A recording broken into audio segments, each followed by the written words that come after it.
ये क्या मेरे पास।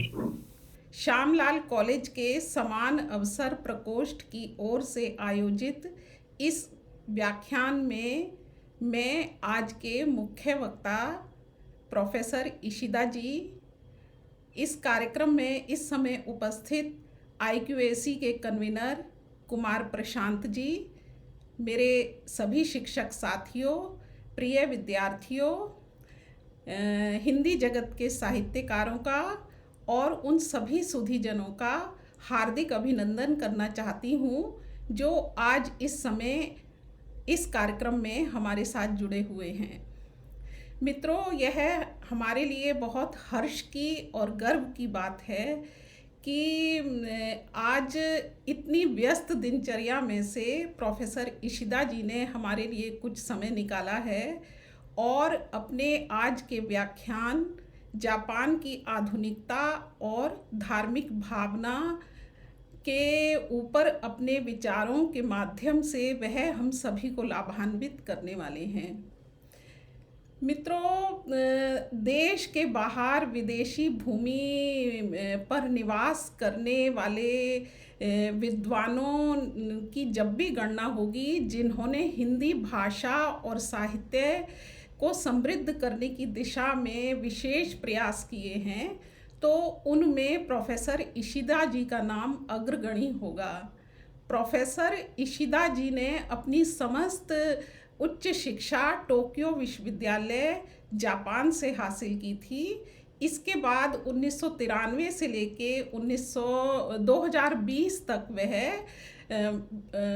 दायतो बुनका विश्वविद्यालय टोक्यो जापान में कार्य करते रहे हैं।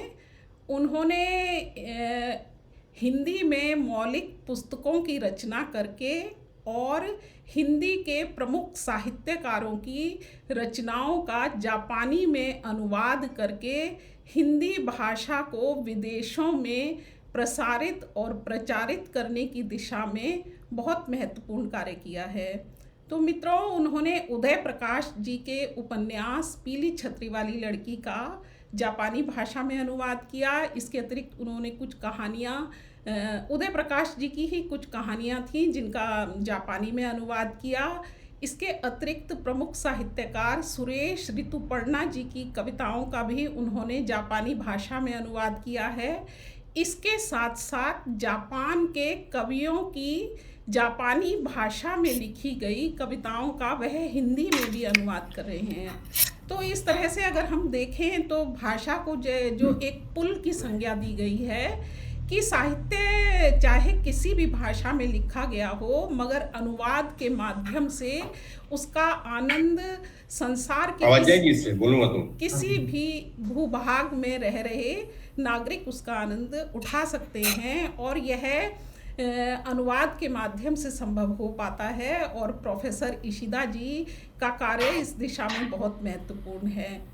तो मैं इस समय हमारे साथ शायद हमारे प्रिंसिपल सर जुड़ गए हैं, तो उनसे आग्रह करूंगी कि वह हमारे मुख्य वक्ता इशिदा जी का स्वागत करें और 2 शब्द कहें। इशिदा, असोगी बंद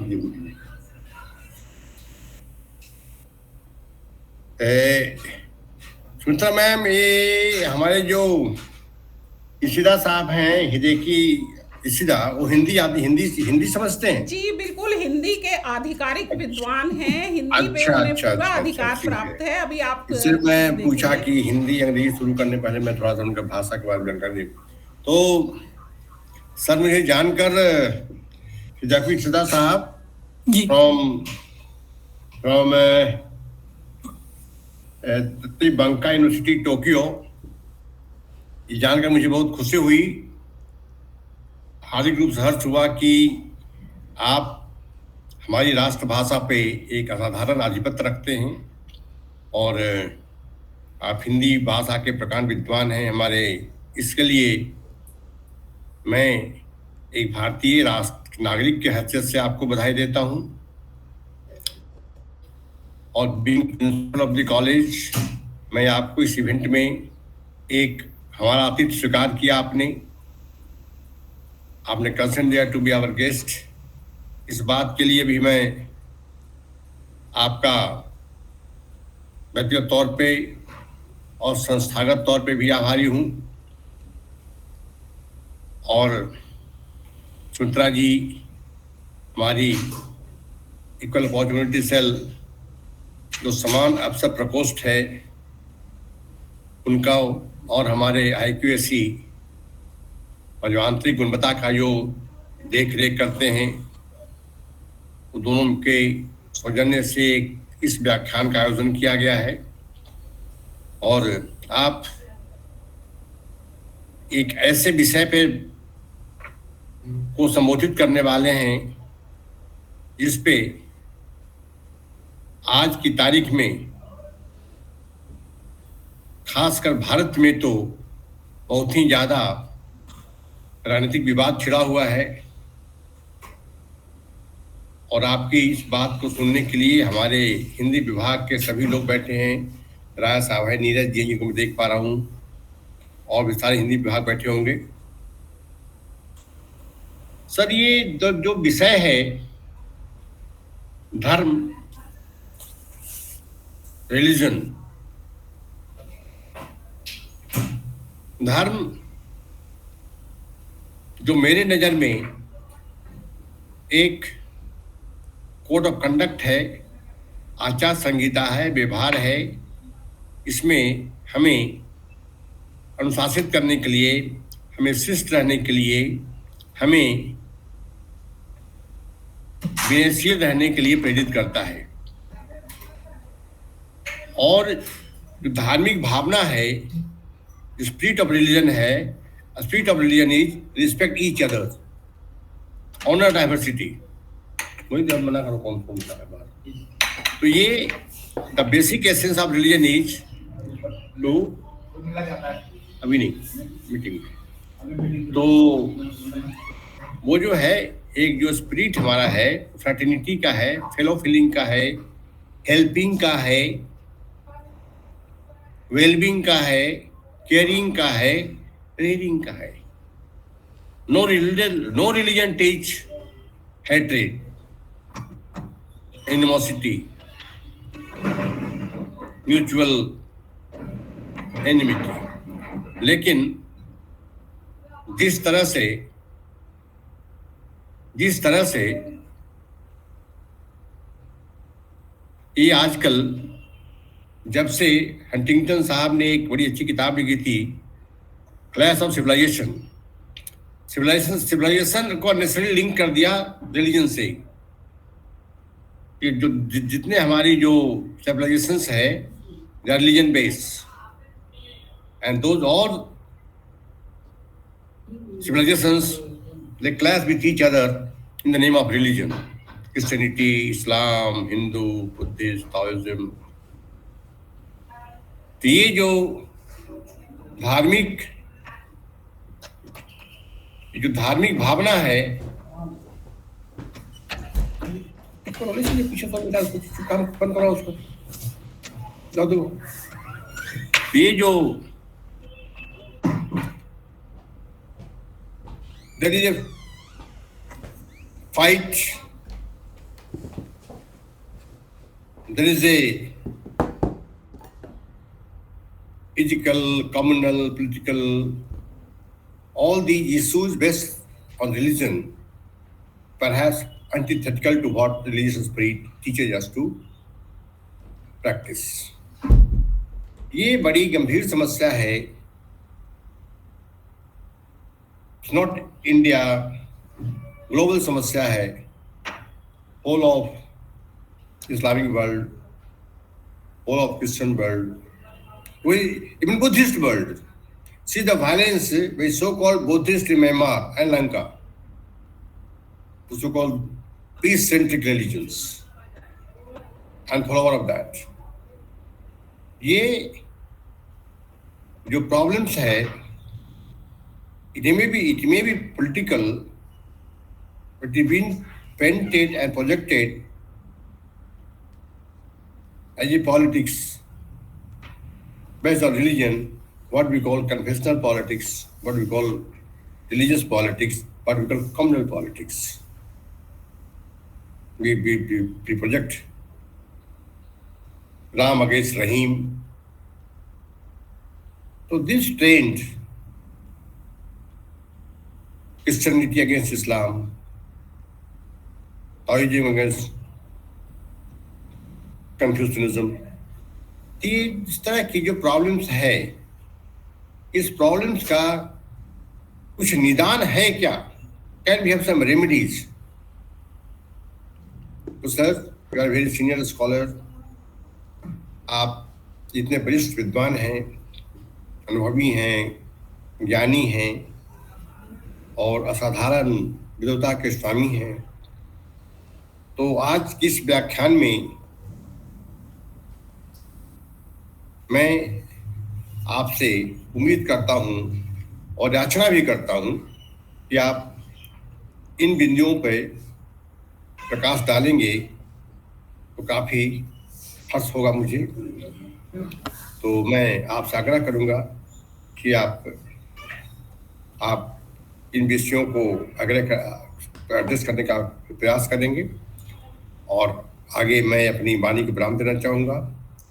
और मैं आज के जो इस पूरे कार्यक्रम के संयोजक हैं, संचालक हैं, तो संचालिका महोदय स्मिता, इसमें आग्रह करूंगा अपने कार्यक्रम को आगे बढ़ाएं। और मैं पुनः अपनी बात खत्म करने के पहले एक बार फिर से पूरे विभाग को, हिंदी विभाग को और स्मिता जी को और IQAC कन्वीनर कुमार प्रशांत पांडे जी को, मैं सबको व्यक्तिगत तौर पर बधाई देना चाहूँगा और हार्दिक आभार व्यक्त करना चाहूँगा और अपनी वाणी को यहीं पे विराम देना चाहूँगा। स्मिता जी अपने कार्यक्रम को आगे बढ़ाएं और हमें आपका अवसर दिया, इसके लिए बहुत बहुत धन्यवाद आपका। जी धन्यवाद सर। अब मैं कुमार प्रशांत जी को से आग्रह करूंगी, जो IQAC के कन्वीनर हैं, कि वह इशिदा जी का स्वागत करें और 2 शब्द कहें। सुनाई पड़ रही है आवाज? जी जी बिल्कुल सुनाई पड़ रही है।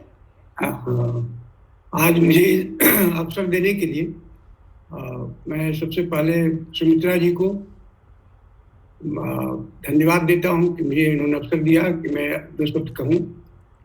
आज के हमारे जो गेस्ट ऑफ ऑनर है, जिनको हम आज का स्पीकर कह सकते हैं, जो वक्ता हैं, प्रोफेसर इशिदा सर, उनका भी स्वागत करता हूं IQAC की तरफ से। और उन तमाम हमारे जो और साथी जुड़े हुए हैं, अनिल कुमार राय जी हैं, सुरभि भारद्वाज हैं, जी हैं, आज हमें डॉक्टर सर्वेश मौर्य भी दिख रहे हैं। नमस्कार, बहुत दिनों के बाद आज मुलाकात हो रही है। आजकल तो ऑनलाइन में मुलाकात ऐसे ऐसे भी हो जाता है, जहाँ पे आप बैठे हैं वहाँ से भी हो सकता है। तो ये एक सौभाग्य है कि हम लोग आज मिल रहे हैं और हमारे पुराने मित्र हैं। तो सभी को आज के लिए, आज इस कार्यक्रम के लिए सभी को बहुत बहुत स्वागत। IQAC की तरफ से, कॉलेज की तरफ से प्रिंसिपल सर को बहुत आभार कि आज उन्होंने भी समय निकाला और आज के कार्यक्रम को सुनने का आज अवसर मिलेगा। क्योंकि जो विषय है वो विषय अगर देखा जाए, जापान की आधुनिकता और धार्मिक भावना। हमारे एक मित्र हैं प्रोफेसर राम प्रकाश द्विवेदी, वो भी जापान गए थे और शायद इशिदा सर जानते भी हों, क्योंकि हमारे दिल्ली यूनिवर्सिटी के ही एक कॉलेज के प्राध्यापक प्रोफेसर हैं राम प्रकाश द्विवेदी। तो वो 2-3 साल रहे भी थे और वहाँ से आकर के जो हमें जापान के बारे में बताया और वहाँ के आधुनिकता के बारे में, वहाँ की धार्मिक भावनाओं के बारे में जो हमें थोड़ा बताया था, उससे ये लगता है कि जापान एक ऐसा देश है पूरे विश्व में जहाँ पे धार्मिक स्तर पे कोई विवाद है ही नहीं, कोई बहुत ज़्यादा, जबकि वहाँ पे भी 2 धर्म हैं, कई और धर्म हैं, मल्टीकल्चरल सोसाइटी वो भी है, बहुत सांस्कृतिक राष्ट्र है। उसके बावजूद भी वहाँ पे धार्मिक स्तर पे एक बहुत ही बैलेंस अप्रोच या बहुत ही एक संतुलन की स्थिति रहती है। और इसीलिए जापान आज विश्व के मानचित्र पे अपना स्थान रखता है। और वहाँ की जो विरासत है, जापान की जो विरासत, सांस्कृतिक विरासत है, उसका आदान प्रदान भी हमारे देश में जो होता रहा है, तो इससे लगता है कि जो जापान की जो संस्कृति है, वहाँ का जो वर्क कल्चर है, जो कार्य पद्धति है, वो इतना अच्छा है कि हम बहुत कुछ सीख सकते हैं वहाँ। और सीखने के लिए तो हमारे देश में भी बहुत कुछ है, आपके भी देश में है। और आज हम सीखेंगे कि आपके देश की जो जो हमारी विरासत है, जो वहाँ की आधुनिकता, कैसे आप आधुनिक बने, अपने पुरानी विरासत को लेकर के आप जो है एक आधुनिकता की तरफ बढ़े हैं। और आज के टाइम पे अगर देखें पूरे विश्व के मानचित्र पे, तो जापान बहुत सारे क्षेत्रों में आधुनिकता के ऊंचे पायदान पे बैठा है। चाहे वो रूस हो, चाहे वो चाइना हो, या यूएस हो, यूरोप हो, उससे कहीं कम नहीं है। और इसका कारण रहा है कि वहाँ पे लोगों की जो कार्य की क्षमता है या कार्य करने का जो एक संकल्प है, वो दृढ़ होता है। तो हम आज आपसे सर जानेंगे और सीखेंगे कि कैसे आपने अपने देश में इस तरह की जो पुरानी संस्कृति और विरासत को बचा के भी रखा, और जो धार्मिक स्तर पे संतुलन बना के रखा है, ताकि हम भी, हमारा देश भी इन सब चीज़ों से जान पाए कि हमें भी इस विरासत से सीखने को मिल सकता है।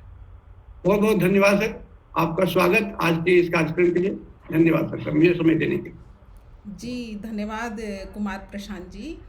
अब मैं इतने ज्वलंत विषय पे, जिसके ऊपर जानने के लिए सभी हमारे जो साथी हैं वो बहुत जिज्ञासु हैं कि जापान की आधुनिकता के साथ धार्मिक जो भावना है उसे कैसे जोड़ा जा सकता है, या जो धर्म है उसने देश को उन्नत बनाने में किस तरह से अपनी भूमिका निभाई है।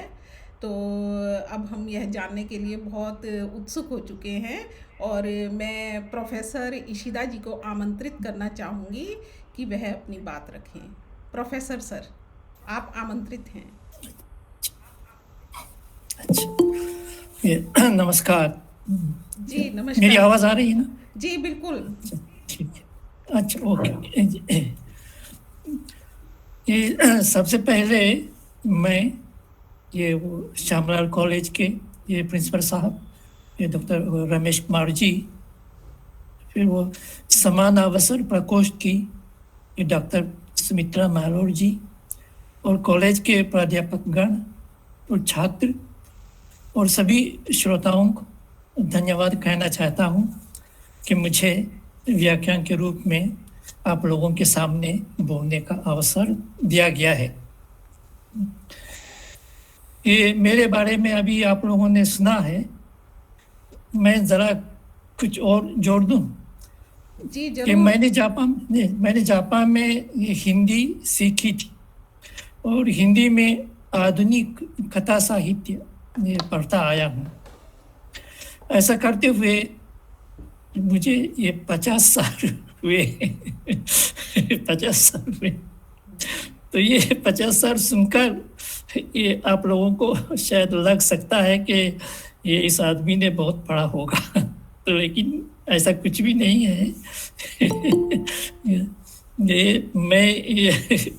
ये अपनी हकीकत में कहता हूँ। ये मैं पहले, ताकि ये मैं आप लोगों को ये किसी भी गलत फहमी से मुक्त कर सकूं। आपका बड़प्पन है सर। सर आपने देखिए, ये मेरी हिंदी के साथ मेरा कैसा एक चलता है, ये मैं उदाहरण के रूप में एक दिखाता हूँ। ये अब इसके बाद मैं ये एक किताब है, ये उपन्यास हिंदी, ये शायद इसके बाद मैं पढ़ना शुरू करूँगा। ये 300 पन्ने के 336 ये पेजेस के हैं ये उपन्यास है। एक 300 पेजेस के उपन्यास को पढ़ने के लिए ये मुझे कितना समय लगता है, आप ज़रा अनुमान लगाइए। ये मुझे कम से कम 1 महीना लगेगा। ये कभी कभी कोई दूसरे ये छोटे मोटे काम बीच में आ जाते हैं, तो हो सकता है ये 2 महीने भी लग जाते हैं। तो देखिए 50 साल मैंने ये हिंदी साहित्य, वो आधुनिक, वो कथा साहित्य, कहानियाँ और उपन्यास वगैरह में पढ़ता आया। लेकिन जब मैं वो गिनती करता हूँ 1 साल में मैं कितना पढ़ सकता हूँ, तो ये हाथ से ये मैं गिनती करता हूँ 1 2 3 4 वगैरह करके। तो ये दूसरे हाथ की ज़रूरत नहीं है, सिर्फ एक हाथ में ये गिनती पूरी हो जाती है, बस इतना मैं पढ़ पाता हूँ। तो आप लोग अनुमान लगा सकते हैं ना ये मेरा अध्ययन कितना हुआ है, मैं कितना जानता हूँ। तो इसलिए वो ये अब ज़्यादा कहने की ज़रूरत भी नहीं है। तो मेरा ज्ञान सिर्फ वो हिंदी साहित्य से प्राप्त, भारत के ऊपर मेरा ज्ञान वो हिंदी साहित्य से, वो हिंदी कहानी और उपन्यास पढ़कर वो प्राप्त ज्ञान है, यानी बहुत सीमित है और वो बहुत कम है। तो श्री में ये सुमित्रा जी, ये क्षमा कीजिए मैं आपको सुमित्रा जी हमेशा कहता हूँ, तो इसलिए ये सुमित्रा जी ने ये कहा था कि उनकी इच्छा थी, सुमित्रा जी की इच्छा है कि ये मेरे में उन्होंने ऐसा लिखा है कि मैं भारतीय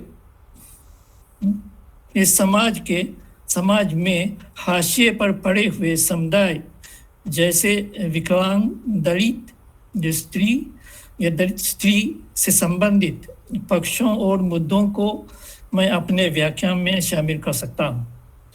इन सब में से किसी एक वंचित समुदाय को केंद्र में रखकर भी मैं व्याख्यान दे सकता हूँ, इस तरह उन्होंने लिखा था। लेकिन ये अगर श्रोता आम जापानी लोग हों तो मैं थोड़ा दुस्साहस करके ये मैं भारत के बारे में बोलूँगा, लेकिन आज के श्रोता तो आप लोग हैं, भारतीय लोग हैं, तो मैं आप लोगों के सामने मेरा ज्ञान तो इतना छोटा है, तो आदमी भारत के बारे में मैं क्या बोल सकूँगा। तो इसलिए मैंने ये सुमित्रा जी को जवाब दिया था कि इस विषय पर बोलना जो ये सुमित्रा जी चाहती हैं, ऐसे विषय पर बोलना मेरे लिए असंभव है। तो मैंने कहा अगर वो जापान से संबंधित विषय हो तो मैं शायद बोल सकूँगा।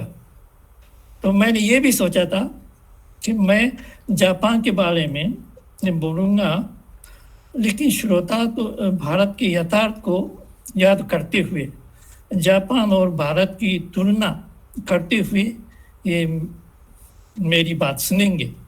तब तो ये समान अवसर प्रकोष्ठ की स्थापना के ये जो भी उद्देश्य होंगे उनके कुछ अंश तो मेरी बातों में आ सकेंगे, और मैं चाहे कितना थोड़ा सा जो हो ये वक्ता का उत्तरदायित्व शायद निभा सकूंगा। ऐसा सोचकर मैंने कहा था कि जापान के बारे में मैं बोलूँगा। अभी वो ये प्रिंसिपल साहब ने ये बहुत वो भारत के धर्म को लेकर ये धार्मिक स्थिति और ये भारत की जो ये यथार्थ है उसको लेकर उन्होंने बहुत कहा है, तो उतना मेरा ज्ञान नहीं है। तो आप लोग फिर वो दूसरे ये कुमार प्रशांत जी उन्होंने कहा है कि वो जापान के आधुनिक विकास और में वो धार्मिक भावना का क्या संबंध है। ये जापान के विकास के बारे में मैं कोई आर्थिक बातों का में कोई जानकारी नहीं है विशेष, इसलिए बोलना मुश्किल है। खैर जो भी मुझसे बनेगा वो मैं बोलूँगा। फिर आगे ऐसा है, हाँ, तो फिर वो विषय मैं वैसे जापान के बारे में बोलूँगा मैंने कहा था, लेकिन वो ये विषय के बारे में वो जापान की किस बात पर मैं बोलूँगा इसके बारे में मैं सोचने लगा था। तो एक दिन यहाँ के समाचार पत्र में एक खबर आई है, वो ये मैं दिखाता हूँ।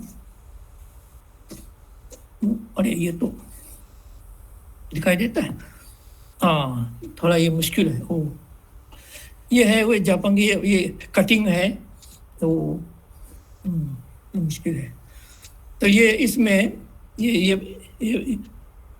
सबसे ऊपर की वो ये पहली लाइन में लिखा है, ऐसा लिखा है। ये समाचार पत्र वो 21 जनवरी का है। तो उसने पहली लाइन में लिखा है कि भारत में क्रिश्चियनों के ऊपर हिंसात्मक वारदातों में तीव्र वृद्धि।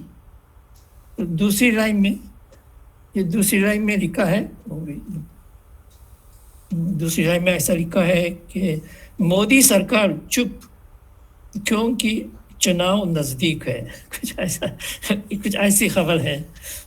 तो ये इसको देखकर ये मैंने सोचा, अच्छा तो ये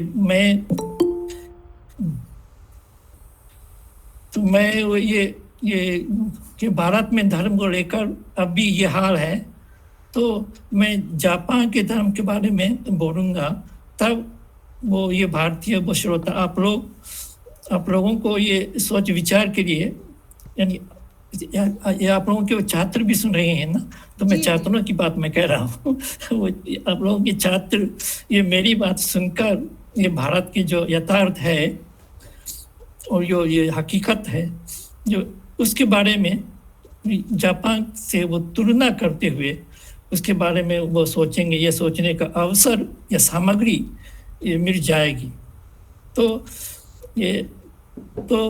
मैंने ये अपना विषय बनाया, ये जापान की आधुनिकता और धार्मिक भावना। तो मैंने सुमित्रा जी को मैंने बता दिया था, तो ये सुमित्रा जी ने सहमति दे दी और ये प्रोग्राम बन गया था, ऐसा है। फिर मैंने ये व्याख्यान का विषय तो मैंने दे दिया, लेकिन समझ में नहीं आ रहा था कि ये व्याख्यान का ये ढांचा ये किस रूप में होगा या बात किस तरह शुरू की जा सकती है, ये मेरे समझ में नहीं आ रहा था। तो कुछ दिन सोचता रहा कि तो एक दिन ये बहुत अच्छा वो क्या कहते हैं वो क्लू या हिंट ये मुझे मिल गया था।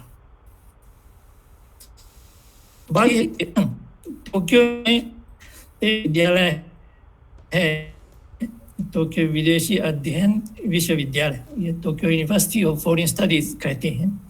तो उसमें हिंदी विभाग है, तो उस हिंदी विभाग में हिंदी पढ़ाने के लिए हमेशा भारत से विजिटिंग प्रोफेसर आते हैं।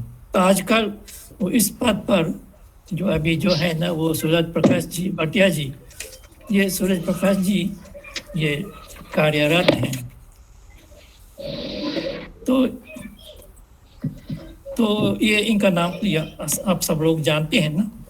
तो हिंदी साहित्य में उनके वो जाने माने वो ये लेखक हैं, वो कवि हैं, आलोचक हैं। तो ये पिछले साल अक्टूबर में जापान आए थे।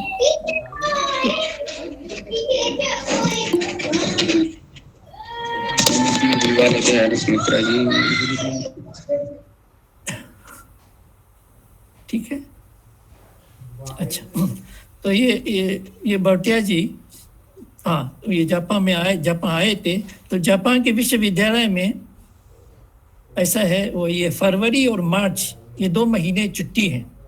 तो छुट्टी में वो भारत वापस आ गए हैं। अब तो आप ये प्रोग्राम सुन रहे हैं, देख रहे हैं। तो ये भाटिया जी ये भारत वापस आए थे। तो जिस दिन आए थे उसके शायद अगले दिन उन्होंने ये फेसबुक पर ये अपनी पोस्ट डाली थी। तो मैंने तो उन्होंने उस पोस्ट में तो जापान में बिताए वो 4 महीने, यानी वो अक्टूबर नवंबर दिसंबर और जनवरी, ये 4 महीने हैं। इन 4 महीनों के उनके अनुभव और उनके विचार वगैरह वगैरह उन्होंने लिखे थे। तो जब मैंने ये उनके पोस्ट को पढ़ा तब मुझे लगा कि व्याख्यान को शुरू करने के लिए ये बहुत अच्छी सामग्री मुझे मिल गई है। तो उस पोस्ट में ये इस व्याख्यान से के विषय से संबंध हो सकने वाला वो जो हिस्सा है उसमें ऐसा लिखा है। तो मैं जरा पढ़ता हूँ। ये जापान की पुलिस बेहद दोस्ताना और हेल्पिंग नेचर के हैं। अगर इसे ऐसे कहूँ कि अधिकांश जापानी हेल्पिंग नेचर के होते हैं, लेकिन थोड़े शर्मीले, अंतर्मुखी और संकोची स्वभाव के, पर सामाजिकता के नाम पर ठेंगा लिखा है। तो इसीलिए शायद अकेलापन गहरा है। गहरा क्या कहें, लगभग जानलेवा। इसीलिए यहाँ सबसे अधिक आत्महत्या या अकेले कहीं चले जाकर गुम हो जाने के केस सबसे ज़्यादा घटते हैं। व्यक्तिगत निजी जिंदगी में कोई हस्तक्षेप नहीं करता, न ही पुलिस प्रशासन और न ही सरकार। निजता अक्सर आत्महत्या के रूप में दर्ज हो जाती है और हर साल करीब 15,000 लोग गुम हो जाते हैं या मिलते नहीं, कभी वापस नहीं आ पाते। शादियाँ और रिश्ते रेस्तरां में ही शुरू होते हैं और ख़त्म भी वहीं। जापानी लोग मिलने के लिए किसी को भी घर नहीं बुलाते। घर उनके लिए बेहद निजी जगह है जिसमें बाहरी यानी रिश्तेदार या मित्र तक का आना वर्जित है। ऐसा उन्होंने लिखा है। ये थोड़ी सी अतिशयोक्ति भी मुझे लगती है, लेकिन बुनियादी तौर पर ये उन्होंने जो लिखा है वो सही लिखा है। मुझे लगा है उन्होंने सही लिखा है। तो उस हिस्से में कुछ शब्द ऐसे हैं, शब्द वाक्यांश ध्यान देने लायक हैं। मसलन सामाजिकता के नाम पर ठेंगा या गहरा अकेलापन, जो सबसे अधिक आत्महत्या, ये गुम हो जाना, ये दूसरों की निजी जिंदगी में हस्तक्षेप नहीं करता, किसी को घर नहीं बुलाते आदि आदि। यह उदाहरण के रूप में ये आत्महत्या को मैं लेता हूँ। ये उन्होंने लिखा है ये सबसे अधिक आत्महत्या है, ऐसा लिखा है। तो ये सबसे अधिक, ये किसके साथ ये तुलना करके सबसे अधिक कहती हैं, ये ज़रा पता नहीं चला था। ये जापान में लोगों के मरने के कारण तो बहुत हैं, ये तो बीमारी से भी मरते हैं या ट्रैफिक एक्सीडेंट से भी मरते हैं। तो आत्महत्या से सबसे ज़्यादा आत्महत्या से मरते हैं ऐसा नहीं है, ऐसा कभी मैंने नहीं सुना है, तो ये बात नहीं होगा। तो फिर वो सबसे ज़्यादा आत्महत्या, शायद मुझे लगा कि दुनिया में सबसे ज़्यादा आत्महत्या ये जापानी लोग करते हैं, ये ऐसा अर्थ होगा, ऐसा मैंने सोचा। तो फिर इसका पता करने के लिए मैंने वो इंटरनेट पर देखने लगा था ये यथास्थिति क्या है। तो वैसे तो वो ये आत्महत्या पर बहुत से ये इंटरनेट पर मिलते हैं। तो एक लिस्ट ये मुझे मिली है, वो क्या है लिस्ट में, वो सुइसाइड रेट बाय कंट्री, ये 222 कुछ ऐसा है। उसको आप लोग डालेंगे तो आप लोगों को भी मिल जाएगा। तो वो उसमें एक लिस्ट है। तो उस लिस्ट में जो आंकड़े हैं ये 2019 के आंकड़े हैं। फिर वो इस लिस्ट में वो दुनिया के लगभग 180 देश हैं।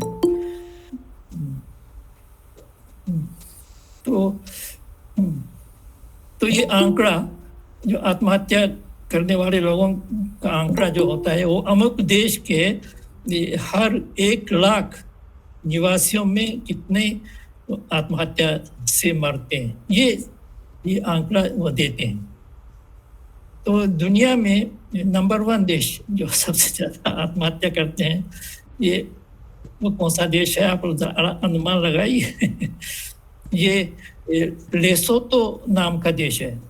ये मैंने ये नाम सुना था, लेकिन कहाँ का देश है ये मुझे नहीं मालूम था। तो ये अफ्रीका में है ये देश, और ये साउथ अफ्रीका है, उसके थोड़ा ऊपर ये देश है। तो इस देश में ये हर 1 लाख में 72.4 यानी 72 आदमी 1 लाख में 72 आदमी मर जाते हैं, आत्महत्या से मरते हैं। ये दुनिया के नंबर 1 देश है। फिर नंबर 2 है वो गयाना देश है। ये दक्षिण अमेरिका में है ना, ये ब्राज़ील के ऊपर ये गयाना है। ये शायद ये भारतीय लोग भी वहाँ, वो ये अप्रवासी लोग वहाँ भी गए होंगे। वो खैर वो ये नंबर 2 है। तो उस देश में ये हर 1 लाख में 40 आत्महत्या करते हैं, कुछ ऐसी बात है। फिर वो आगे कुछ वो जो अमेरिका है ना, USA अमेरिका, ये नंबर 23 है। ये 23वां नंबर है USA का। और ये 16.1 ये 16 लोग 1 लाख में 16 लोग आत्महत्या से मर जाते हैं। ये जापान का नंबर, ये नंबर 25 है। ये 25वां नंबर है जापान का। ये जापान दुनिया में नंबर 1 नहीं है, 25वां नंबर है। तो ये 15.3 ये 15 आदमी ये मर जाते हैं, ऐसा लिखा है। तो ये भारत के आसपास वो श्रीलंका है ना, श्रीलंका ये नंबर 34 है। ये 14 आदमी आत्महत्या में मरते हैं। फिर उसके बाद ये फ्रांस आता है, फ्रांस ये नंबर 35, ये 13.8। फिर ऑस्ट्रेलिया नंबर 39 है, ये 12.5 मरते हैं। जर्मनी नंबर 41 है, ये 12.3। तो इस तरह है वो 180 देशों की वो ये आंकड़ा है। तो आप अनुमान लगाइए भारत किस स्थान पर आता है। ये भारत का नंबर 37 है। ये दुनिया में 37 नंबर है। Japan 25 number.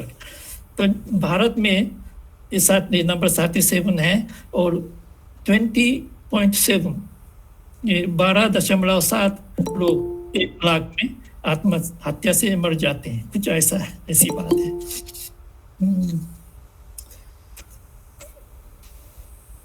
तो और भी है, लेकिन वो ज़रा वो बात लंबी हो जाती तो मैं छोड़ता हूँ। तो इस लिस्ट में ये दूसरी संख्या भी दिखाते हैं, आंकड़ा भी दिखाते हैं, यानी पुरुषों की तुलना में स्त्रियां कितनी आत्महत्या में मरती हैं, ये भी दिखाती हैं। तो दुनिया में इस लिस्ट में दुनिया के वो सभी देशों में जो पुरुष स्त्रियों से ज़्यादा आत्महत्या से मरते हैं। पुरुष किसी भी देश में पुरुष ज़्यादा है, स्त्रियों से ज़्यादा पुरुष आत्महत्या करते हैं। तो बहुत ही देशों में पुरुष ये स्त्रियों के दुगने से अधिक मरते हैं। जो स्त्रियां भी वो आत्महत्या करती हैं, उसके वो पुरुष लोग दुगने से ज़्यादा आत्महत्या से मरते हैं। ये पुरुष क्यों ऐसा करते हैं मुझे नहीं मालूम। यानी वो स्त्रियां ये पुरुषों के आधे से कम ये आत्महत्या में मरती हैं। तो दुनिया में सिर्फ कुछ देश हैं, वो 4-5 देश ही हैं जो वो वहाँ जहाँ की स्त्रियां पुरुषों के आधे से ज़्यादा, यानी 50% पुरुषों के 50% से ज़्यादा स्त्रियां आत्महत्या से मरती हैं। ऐसा देश सिर्फ 4-5 ही है। वो एक देश है वो नीदरलैंड, हॉलैंड देश है ना, वो यूरोप में हॉलैंड नीदरलैंड है। वहाँ 53% स्त्रियां ये पुरुषों की 53% स्त्रियां ये आत्महत्या से मरती हैं। तो चाइना है ना, चाइना में स्त्रियां बहुत मरती हैं, वो 63% यानी वो 63 ये पुरुषों के तुलना में 63% स्त्रियां आत्महत्या से मरती हैं। जापान में ये 50 से कम है। जापान में ये 42%, फिर भी ये संख्या ज़रा ये बड़ी है, फिर भी जापान में 50 से कम स्त्रियां मरती हैं। तो ये भी अनुमान लगाइए भारत की संख्या, भारत में स्त्रियां कितनी मरती हैं पुरुषों की तुलना में। ये बहुत ध्यान देने लायक बात है। भारत में ये पुरुषों की तुलना में 79% स्त्रियां आत्महत्या करती हैं। यानी दुनिया में नंबर 1 है ये। दुनिया में पुरुषों की तुलना में सबसे ज़्यादा स्त्रियां आत्महत्या करती हैं भारत में। वो चाइना नंबर 2 है, ये 63%। कि भारत 79% बहुत आगे है। तो ये ज़रा वो आप ज़रा ध्यान दीजिएगा कि तो आत्महत्या को लेकर ऐसा है। तो ये जापान में सबसे अधिक वाली बात ये, अभी वो भरतिया जी हैं तो शायद बाद में वो बताएंगे। खैर जो भी हो। फिर वो भरतिया सर के वो पोस्ट में जो सामाजिकता के नाम पर ठेंगा वाली बात है ना, इसके अलावा वो किसी की निजी जिंदगी में अक्सर हस्तक्षेप न करना या किसी को घर नहीं बुलाना, ये गहरा जानलेवा अकेलापन, तो ये सभी एक ही बात के वो दूसरे पहलू हैं। एक ही बात को ये दूसरे वो पहलुओं से देखते हैं तो ये सब आ जाएंगे। तो इसकी बुनियाद पर तो वो है सामाजिकता नहीं है, ये बात है। तो जापानियों में सामाजिकता है या नहीं, या कम है या ज़्यादा है, इस पर बहुत सी बातें हो सकती हैं। ये शहर और देहात में स्थिति अलग है। ये भरतिया सर को लगा था कि जापान में सामाजिकता, जापानी लोगों में सामाजिकता नहीं है। तो ये शायद वो टोक्यो में रहते हैं, तो टोक्यो बहुत बड़ा शहर है, तो शहर की स्थिति गांव देहात की स्थिति से अलग है। फिर सर, आप जापान की आधुनिकता के ऊपर किस तरह के विचार? हाँ जी, जरा धीरे धीरे आ जाएगा। अच्छा, ये अब समय तो ये शायद कम हो गया है, ऐसा है क्या? जी नहीं, समय का कुछ नहीं है। आप अच्छा, जितना चाहें जी, समय जी, ले सकते हैं सर। जी जी जी तो ये ऐसा है, ये सब वो सामाजिकता की बात पर आ जाती है। तो ये इस पर मैंने थोड़ा विचार किया है। ये द्वितीय महायुद्ध में जापान वो एक तरह से बिल्कुल तबाह हो गया था, लेकिन फिर वो ये 1945 में ये युद्ध समाप्त हुआ था ना। तो जापान में ऐसा हुआ है उसके बाद, तो 1955 यानी वो युद्ध की समाप्ति के 10 साल बाद से जापान में आर्थिक विकास शुरू हुआ था, ऐसा कहते हैं। और ये लगातार वो विकास होता रहा और 1973 तक ये बहुत विकास चलता रहा। ये 1973 में जो वो मिडिल एशिया में वो ऑयल शॉक वो नाम का वो हुआ था, तो उसकी वजह से वो दुनिया भर में वो आर्थिक विकास थोड़ा ठप हो गया था।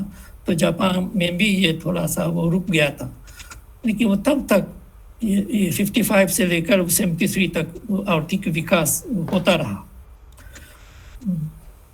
तो इसमें क्या हुआ, तो गाँव से बहुत से लोग शहर आ गए।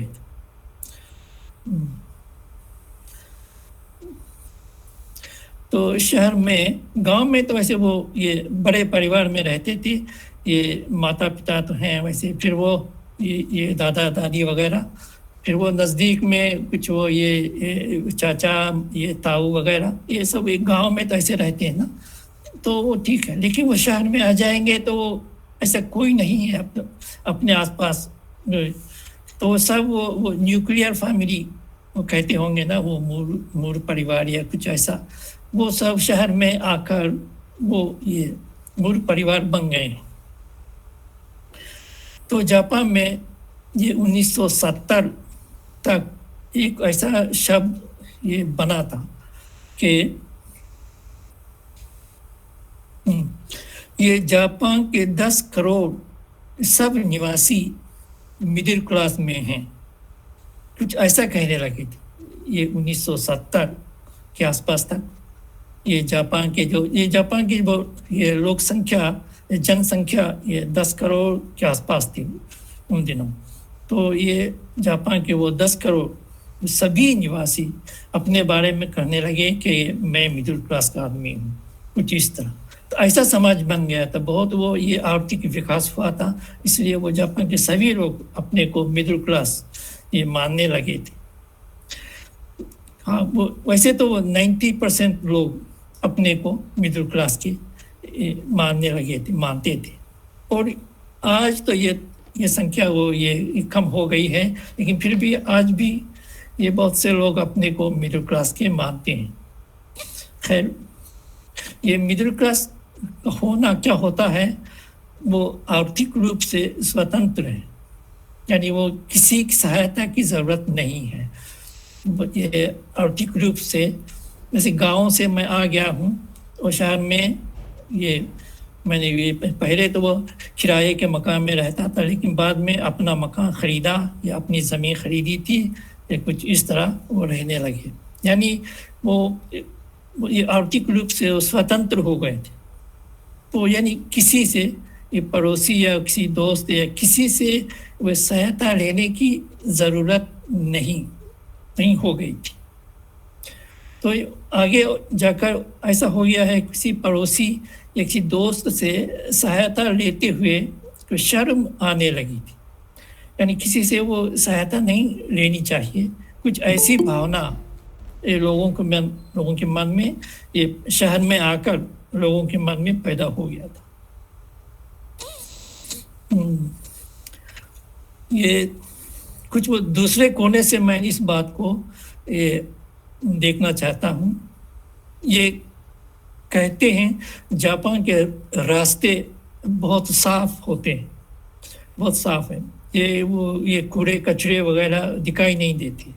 तो ऐसी बात नहीं है, जापान के रास्तों पर भी ये कूड़े कचरे दिखाई देते हैं, लेकिन शायद ये भारत की तुलना में ये शायद कम लोग ऐसे वो ये कूड़े कचरे फेंकते हैं। तो भारत की तुलना में शायद ये साफ है रास्ते।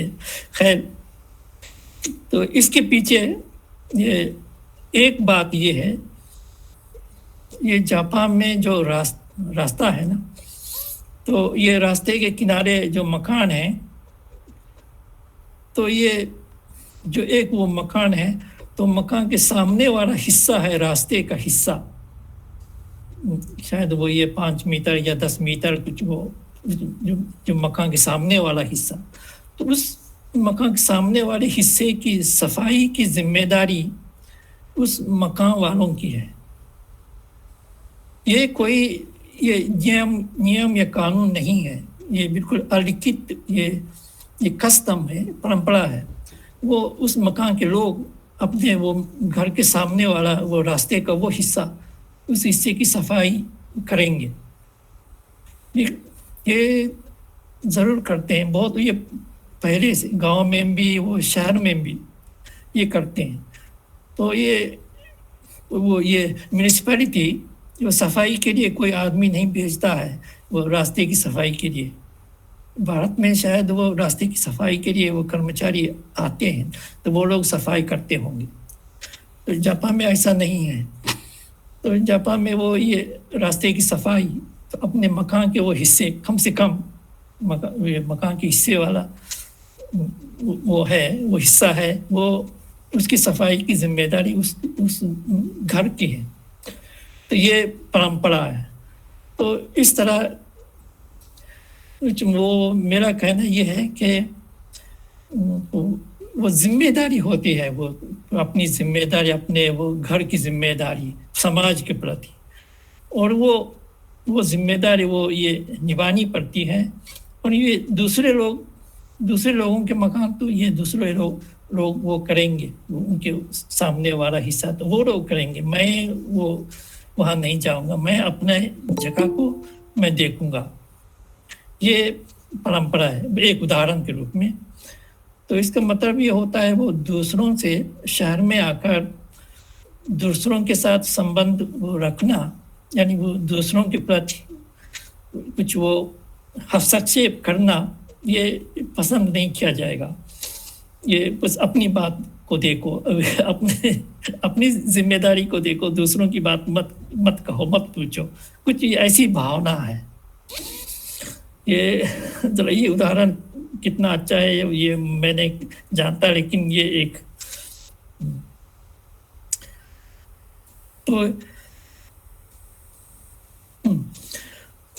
तो इसका मतलब ये होगा कि वो शहर में कोई वो किसी की वो समस्या है तो वो समस्या का हल वो खुद निकालना चाहिए। ऐसा वो मानसिक दबाव ये बहुत हो गया होगा, बहुत होता होगा, यानी दूसरों की सहायता लेते झिझकते हैं या हिचकते हैं। ये कॉरपोरेशन या वो एनजीओ वगैरह बहुत से हैं जो सहायता देने के लिए या दिलवाने के लिए बहुत कोशिश करते हैं, लेकिन समस्या सिर्फ आर्थिक नहीं है। अगर कोई मानसिक समस्या हो या वो सहायता देने वाला दोस्त ना हो तो वो आदमी वो शायद वो आत्महत्या करता होगा या कहीं गुम हो जाता होगा। कुछ ऐसे जो ये आत्महत्या की ओर वो धकेल दिया जाता है एक तरह से। तो ऐसा भी इस समस्या को देख सकते हैं, मुझे ऐसा लगता है। तो ये आधुनिकता वाली बात ये थोड़ी सी आ गई है। मैं इसको यहाँ तक तो ये आज की वो विषय की भूमिका है। तो लेकिन वो जापान में वो आधुनिकता के एक पहलू से वो जापान की आधुनिकता को देखेंगे तो ये जैसे कि मैंने कहा है कि वो आर्थिक विकास से गांवों से बहुत से लोग शहर आ गए हैं और शहर में यानी वो अपने को मिडिल क्लास मानने लगे हैं और वो बहुत स्वतंत्र तो हो गए हैं, बहुत वो आज़ाद भी हैं, लेकिन वो आज़ादी की वजह से या स्वतंत्र हो जाने की वजह से वो दूसरों से सहायता लेना कुछ हिचकने लगे हैं। तो ये मैं भी वो ये स्वतंत्र हूँ तो वो ये पड़ोसी भी स्वतंत्र है, वो सब लोग स्वतंत्र हैं, तो उनको ये हस्तक्षेप नहीं करना चाहिए। तो ये उनसे वो सहायता के लिए सहायता मांगना भी वो नहीं चाहिए। कुछ ऐसी भावना शायद शहरों में बहुत बन गई है, मुझे ऐसा लगता है। तो ये तो जापानियों के वो धार्मिक भावना के बारे में ये अब बताता हूँ। ये जापान में अगर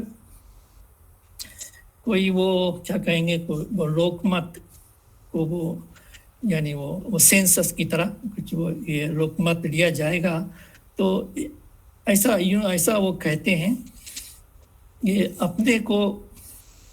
अपना कोई धर्म नहीं है। ऐसा जवाब देने वाले जापान के लगभग 70% लोग 70% लोग अपने धर्म के बारे में मेरा कोई विशेष धर्म नहीं है कुछ ऐसा जवाब देते हैं। फिर वो दूसरा सवाल पूछते हैं को धार्मिक भावना कुछ धार्मिकता चाहिए या नहीं, ऐसा सवाल पूछते हैं तो वो फिर वो 70% लोग वो जवाब देते हैं ये धार्मिक भावना ज़रूरी है। तो ये अजीब है, ये मेरा विशेष धर्म नहीं है, ये जवाब देता है, फिर भी कहते हैं धार्मिक भावना तो ये ज़रूरी है, ये चाहिए, कुछ ऐसा जवाब देते हैं। तो ये जापान में वैसा अभी वो किसी साहब ने कहा है जापान में विशेष वो धर्म को लेकर विशेष वो ये झंझट या कोई वो झगड़ा वगैरह नहीं के बराबर है। कभी नहीं सुनता किसी धर्म को लेकर वो झगड़ा करते हैं, ऐसा ये नहीं है इस समाज में। तो ये लोग वो जवाब देते हैं 70% लोग जवाब देते हैं कुछ अपना विशेष धर्म नहीं है। तो ये असल में वो धर्म नहीं है, किसी संप्रदाय की बात है। मैं किसी संप्रदाय में विशेष विश्वास नहीं करता हूँ, ये जवाब होना चाहिए, लेकिन वो इस तरह नहीं जवाब देते मेरा विशेष धर्म में विशेष विश्वास नहीं है, ऐसा वो जवाब देते हैं। लेकिन धार्मिकता जरूरी है, ये जवाब भी देते हैं। तो कुछ ऐसा हो गया है। तो जापान में वैसे वो मेरे ख्याल में शायद वो 90% लोग ये बौद्ध हैं। वैसे तो ये इसका भी ये आंकड़ा है, तो ये 90% तो नहीं ये दिखाया जाता है, लेकिन मुझे लगता है 90% लोग बौद्ध हैं। ये क्रिश्चियन यहाँ में 1% है जापान में। और ये मुसलमान थोड़ा ये मुस्लिम लोग हुए बाहर से आए हैं, और कुछ वो अब शायद वो 2 लाख के आसपास ये हो सकता है जापान में वो मुसलमान हैं। तो खैर ज़्यादातर हम लोग ये बौद्ध हैं। और ये बुद्धिज्म में क्या होता है, ये यहाँ के बुद्धिज्म को लेकर एक शब्द है, ये अंतिम संस्कार बुद्धिज्म। जापान के बुद्धिज्म को लेकर एक शब्द है, ये अंतिम संस्कार बुद्धिज्म, यानी वो जो कोई मर जाता है तो अंतिम संस्कार की ज़रूरत है। तो बुद्धिज्म में ये वो अंत्येष्टि का काम ये बुद्धिज्म में करते हैं ज़्यादातर लोग। तो बस उस समय वो बुद्धिज्म से संबंध ये हो जाता है। या जो वार्षिक जो क्या कहते हैं कुछ वो जो मृत्यु के दिन एक साल के बाद उस दिन वो ये महंत जी को बुलाकर ये वो जो पूजा वगैरह वो करते हैं, वो भी वो यहाँ ये होता है। तो उस दिन ये बुद्धिस्ट लोगों से ये मंदिर भी जाते हैं, और मंदिर के लोगों से वो संबंध ये हो जाते हैं। बाकी दूसरे दिनों में ये विशेष संबंध नहीं है। तो इसलिए ये जापान में बुद्धिज्म को लेकर वो ये अंतिम संस्कार बुद्धिज्म ऐसा शब्द भी है।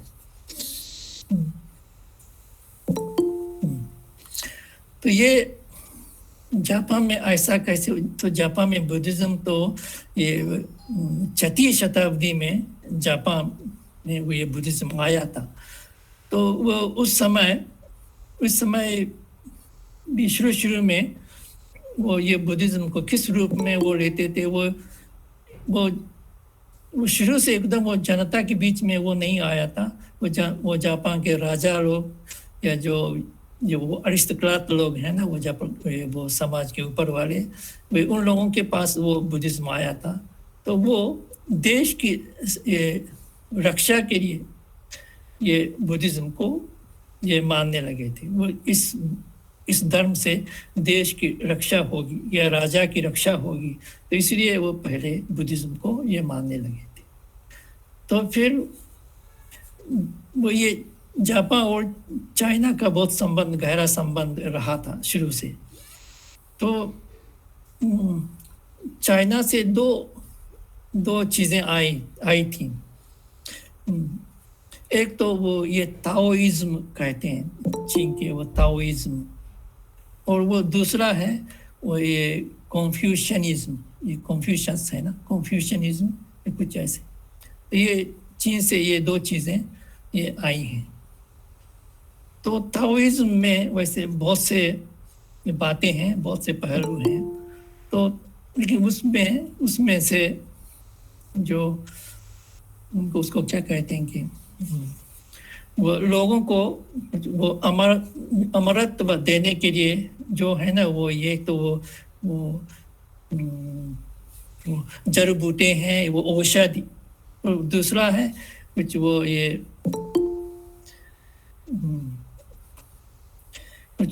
वो रासायनिक वो तरीके से कुछ वो औषध बनाकर वो लोगों को ये अमरत्व देना। तो वो ये भारत के वो शैव लोगों में भी ये था, वो विशेष चीज़ें वो रासायनिक तरीके से कोई वो ये दवाई बना के उसको वही अमरत्व वो मिलेगा, कुछ ऐसी बात भी। तो वो ये चाइना के ताओइज्म से ये जापान में ये आ गया था। तो ये पूजा वगैरह या ये करने वाला एक एक है। तो कॉन्फ्यूशनिज्म में ऐसा आ गया है, वो कॉन्फ्यूशनिज्म में वो यथार्थ के जो दैनिक जीवन को बहुत महत्व देते हैं उस धर्म में। तो दैनिक जीवन में ये ऊंच नीच का भी विचार उस ये कॉन्फ्यूशनिज्म में है। और फिर दूसरा ये अपने वो पूर्वजों को या अपने वो ये माता पिता को के लिए वो क्या कहेंगे, वो जो सपूत बच्चा जो करते हैं अपने माता पिता के लिए या अपने पूर्वजों के लिए, ये इसको बहुत महत्व दिया जाता है। तो ये आम दैनिक जीवन में ये जापान के वो आम लोगों में ये कॉन्फ्यूशनिज्म तो ये बहुत प्रभाव हुआ है। और ये दैनिक जीवन में ये कॉन्फ्यूशनिज्म में वो ज़्यादा वो महत्व देते हैं। और फिर वो ये औषधि वगैरह में वो ताओइज्म ये पूजा वगैरह करते हैं, उसमें ताओइज्म का प्रभाव भी बहुत हो गया था। तो फिर वो बौद्ध धर्म वो आया था, तो वो शुरू में वो ये राजा लोगों के लिए आया था, फिर बाद में वो जो लोगों में फैला था, तो ये हो गया था कि वो जो मरने के बाद जो वो ये बुद्धिज्म को मानने से वो ये जो वो अगला जन्म है ना, या वो जो अमिताभ देवता का वो देश है, ये परलोक है, वो वहाँ वो लोग मरने के बाद वहाँ जा सकेंगे। तो मरने के बाद की समस्या जो होती है वो बुद्धिज्म ने वो निभाया है। तो दैनिक जीवन में बुद्धिज्म का विशेष वो प्रभाव वो ज़्यादा नहीं था। तो ये फिर वो दूसरा ये है, जापान में शिंतो नाम का धर्म है, ये पुराना धर्म है, वो जापान की वो ये परंपरा की चीज़ है, बहुत शुरू से वो ये शिंतो धर्म ये चलता आया है। ये क्या होता है, जो वो प्रकृति में जो चीज़ें हैं, ये यानी वो ये पेड़ हैं, पत्थर हैं, और जो ये नदियाँ हैं, ये पहाड़ हैं, वो ऐसी सभी चीज़ों में ये कोई ना कोई भगवान है, ये मानने वाला है। तो ये जापानियों का ये ओरिजिनल ये धर्म ये है। ये शामनिज्म भी नहीं है, बस यूँ भी प्रकृति को ये प्रकृति में भगवान को मानना, बस ये है। ये शिंतो का ये पुराना रूप है। तो ये शिंतो एक जापान का जो एम्परर है, तो एम्परर लोगों का ये धर्म भी है। तो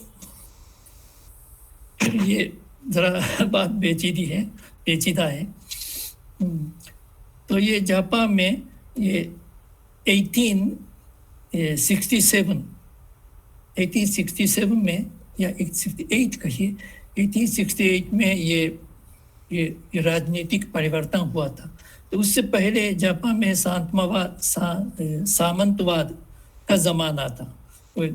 वो क्षत्रिय राजा, बहुत राजा लोग थे, तो उन लोगों के अपने अपने देश थे। सबसे ऊपर वो शोगुन नाम के वो सबसे बड़ा राजा था।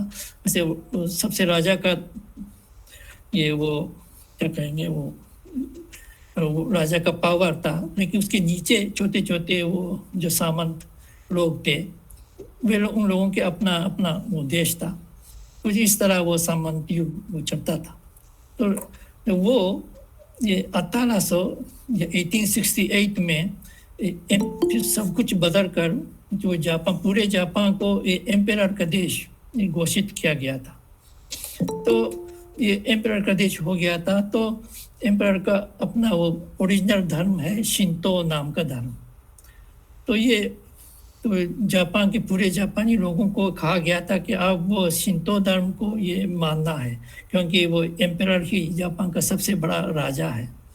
तो कुछ इस तरह, तो जब आम जापानियों में ये बुद्धिज़्म था फिर और वे कॉन्फ्यूशनिज्म था और थाओइज्म, ये तीन चीज़ें थीं। लेकिन इन सब को ये हटाकर ये शिंतोइज्म में होना चाहिए, कुछ ऐसी बात ये हो गई थी। लेकिन ये बहुत सफल नहीं हुआ था। तो सरकार ने ये अपनी नीति बदल दी, फिर वो शिंतोइज्म भी वो चलेगा और ये बुद्धिज्म भी, जो भी वो अभी तक वो चलता आया है वो रहने दो, उसको वो रहने दो, कुछ ऐसा हो गया था। लेकिन फिर भी शिंतो को ये एम्परर का धर्म है इसलिए सबसे ऊपर रखा गया था, बाकी जो हो वो अपनी मर्जी से करो, कुछ ऐसा हो गया था। तो ये शिंतोइज्म एक धर्म है, लेकिन वो धर्म कहने से यूरोप और अमेरिका वगैरह बहुत उसका विरोध किया था। यानी वो उनके लिए वो जापान में क्रिश्चियनिटी फैलाना चाहते थे। तो अगर वो शिंतोइज्म चलेगा, और इसका एक वो उद्देश्य ये था कि जापान में क्रिश्चियनिटी न चले, तो ये भी उद्देश्य था। इसलिए वो अमेरिका वगैरह ने बहुत ये इसका विरोध किया था। तो सरकार फिर वो मान गए, फिर वो ये ऐसा किया था कि जो शिंतोइज्म है वैसे असल में ये एक वो धर्म है, लेकिन वो अब वो कहने लगे ये अब वो धर्म नहीं कहा जाएगा, क्योंकि वो धर्म के मामले में ये लोग अपनी मर्जी से कोई भी धर्म ले सकते हैं। और वैसे सबसे ऊपर शिंतो है, लेकिन शिंतो को ये ज़बरदस्त ये लोगों के ऊपर लागू नहीं किया जाएगा, कुछ ऐसा कहा गया था। तो शिंतोइज्म ऐसा है, वो हर एक गांव, लगभग हर एक गांव में शिंतो का वो श्राइन है। वो मंदिर तो नहीं है, वो श्राइन कुछ उसको किसी देवता को वो रखते हैं, उसकी पूजा, वो गांव के लोग उस देवता की पूजा करते हैं, वो गांव की देवता है। तो ये एम्परर की देवता से कभी कभी कोई संबंध नहीं है, अपने गांव की देवता है, तो उसको ये उसकी पूजा करते हैं। तो ये लोग, गांव के लोग, ये सभी ये गांव के लिए, ये गांव की ये वो देवता गांव की रक्षा करता है, इसलिए गांव के लोग उस देवता की ये पूजा करते थे। तो ये ऐसा था। तो उसके अलावा ये बौद्ध मंदिर भी है ये गांव में। तो बौद्ध मंदिर में ये तो वो संस्कार, ये अंतिम संस्कार की ज़रूरत है ना, इसलिए बौद्ध मंदिर भी है।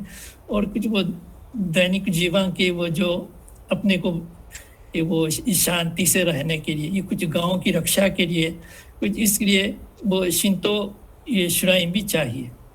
कुछ ऐसा जापानियों के मन में, जापानी लोग अपने को बौद्ध ये मानते हैं, लेकिन उसके साथ साथ ये शिंतो धर्म को भी मानते हैं।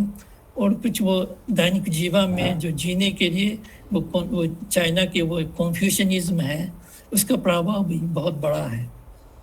और वो ताओइज्म का भी प्रभाव भी बहुत है। कुछ इस तरह वो जापानियों का वो धार्मिक भावना शुरू से बहुत वो मिक्स्ड ये धार्मिक भावना है। तो लेकिन वो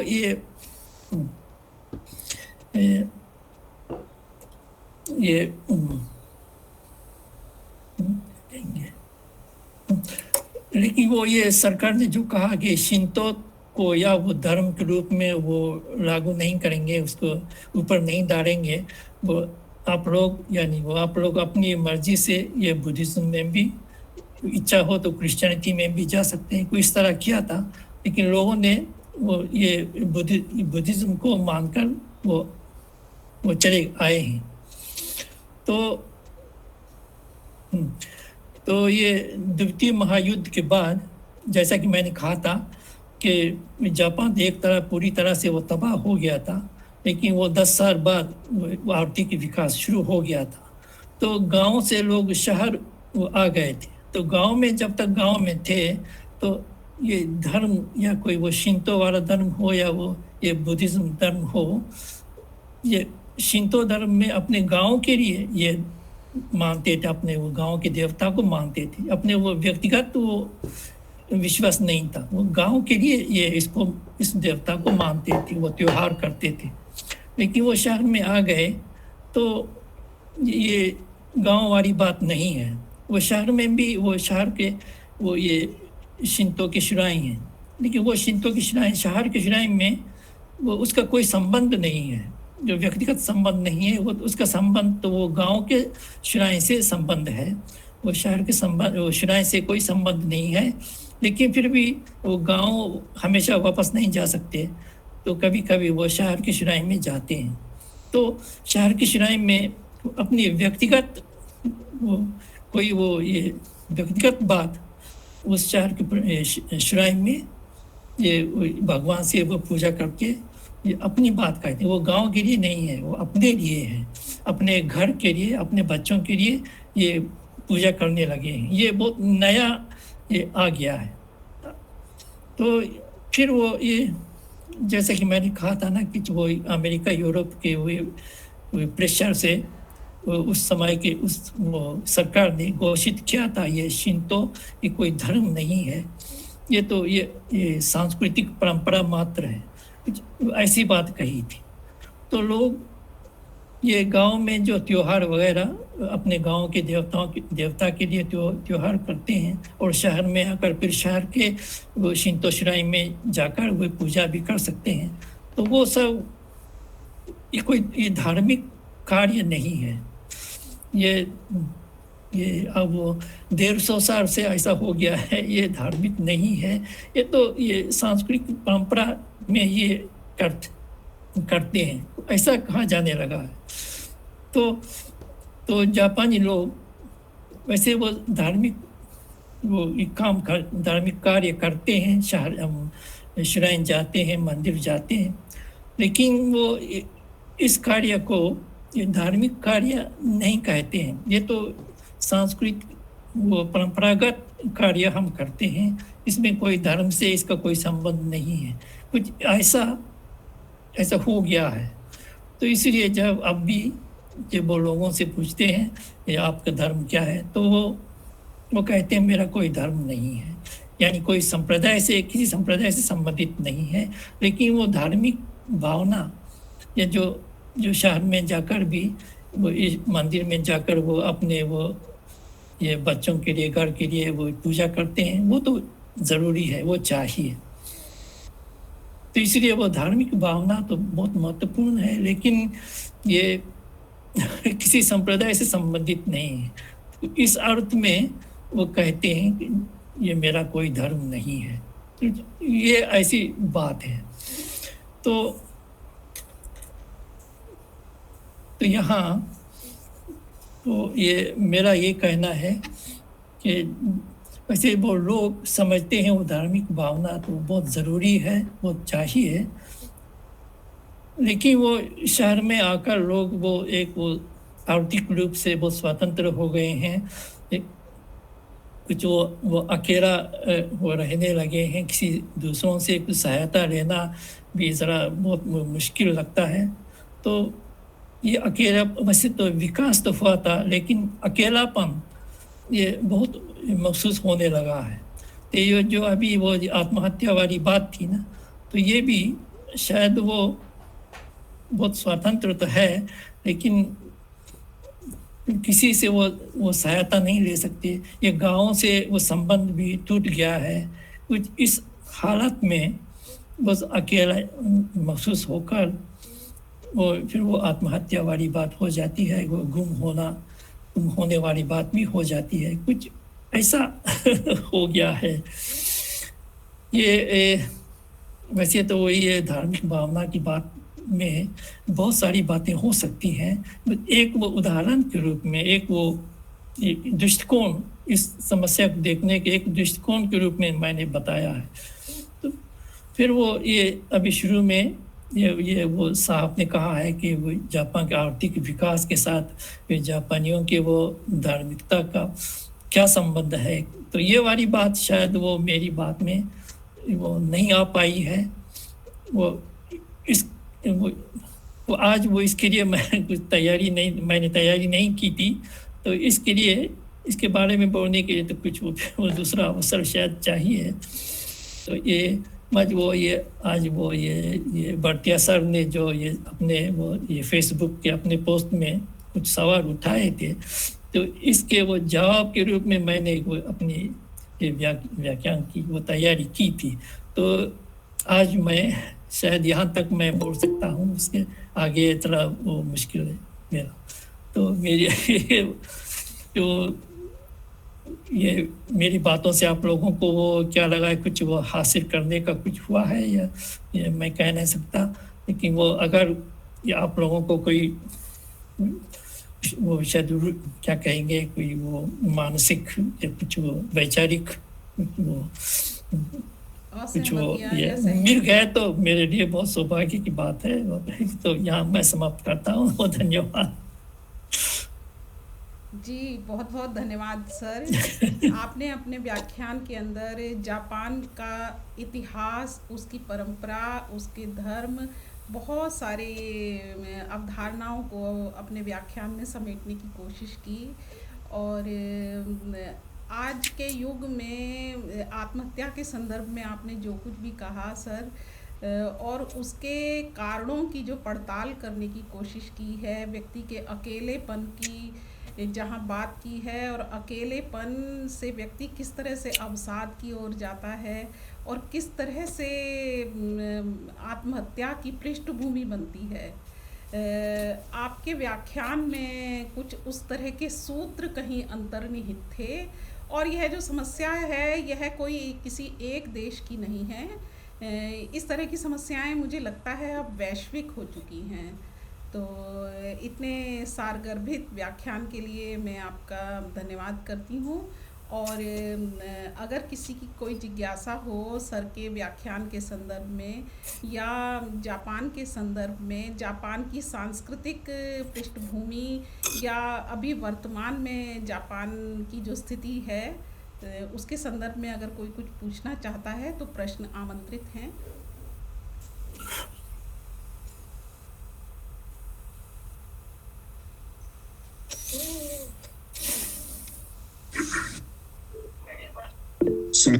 मैं क्या एक छोटी सी टिप्पणी?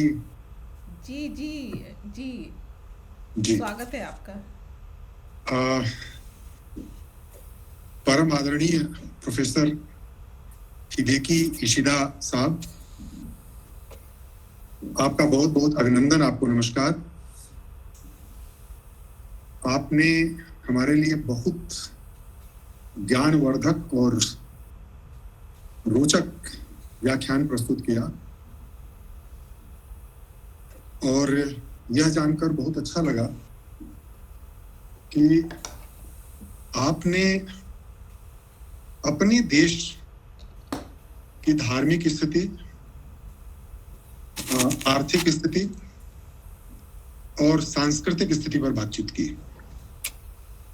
हमारी जिज्ञासा बहुत रहती है, अपने देश को तो बहुत देखा समझा है, लेकिन एक सांस्कृतिक रूप से संपन्न देश जापान है, उसके बारे में भी जानने की इच्छा जरूर होती है। और इस दृष्टि से आपका व्याख्यान हमारे लिए बहुत सार्थक रहा।